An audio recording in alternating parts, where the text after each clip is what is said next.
আমাদের জীবনে আমরা জ্ঞানে অজ্ঞানে অনেক রকম পাপ করে বসছি। কত পিঁপড়ে পায়ের তলায় পড়ে মরে যাচ্ছে। ঠিক এরকমভাবেই আমাদের পাপগুলো কিন্তু সংগঠিত হচ্ছে।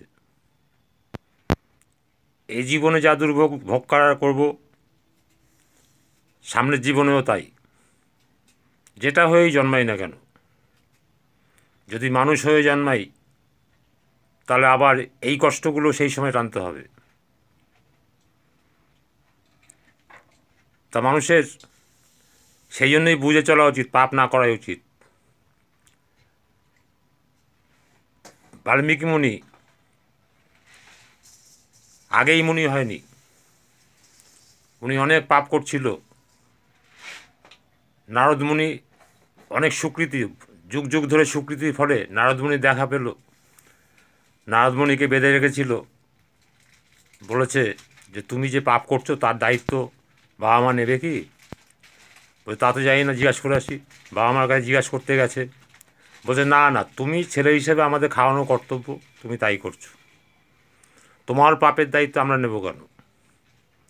তখন বলল উপায়। এসে বাঁধন খুলে দিয়ে বলল উপায় কি? বলল উপায় আপনি রাম রাম করেন। এত পাপ করেছে, রাম রাম করতে পারছে না, মরা মরা মরা মরা মরা মরা করে মরাটাকে লাস্টে রাম রাম হয়ে আসছে, মরা মরা মরা মরা মরা রাম রাম রাম রাম রাম এরম হয়ে যাচ্ছে। তাই উনি বাল্মীকি মুনি, পাপ কিন্তু বাপকেও ছাড়ে না, তাই বুঝে শুনে পাপ করা ভালো।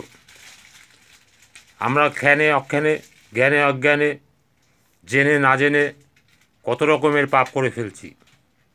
আমাদের পুণ্যের ভাণ্ডার শেষ হয়ে যাচ্ছে, সেই হিসাবে পুণ্য করতে পারছি না। সম্মুখে শিয়রে দাঁড়িয়ে, আমাদের শিয়রে যে দাঁড়িয়ে আছে সেটা হলো অশান্তির বীজ, ঝুটঝামেলার বীজ। তাই আমাদের নিস্তার নেই, কষ্ট আপনাকে পেতেই হবে। সেই কষ্ট যতটা দূর করা যায় দান ধ্যান নাম জ্ঞান করে সেই চেষ্টা আমাদের করতে হবে, তবে আমাদের মানব জীবন সার্থক হবে। মানব জীবন সার্থক করতে গেলে আমাদের এই সমস্তগুলো করতেই হবে, পাপ থেকে বিরত থাকতে হবে।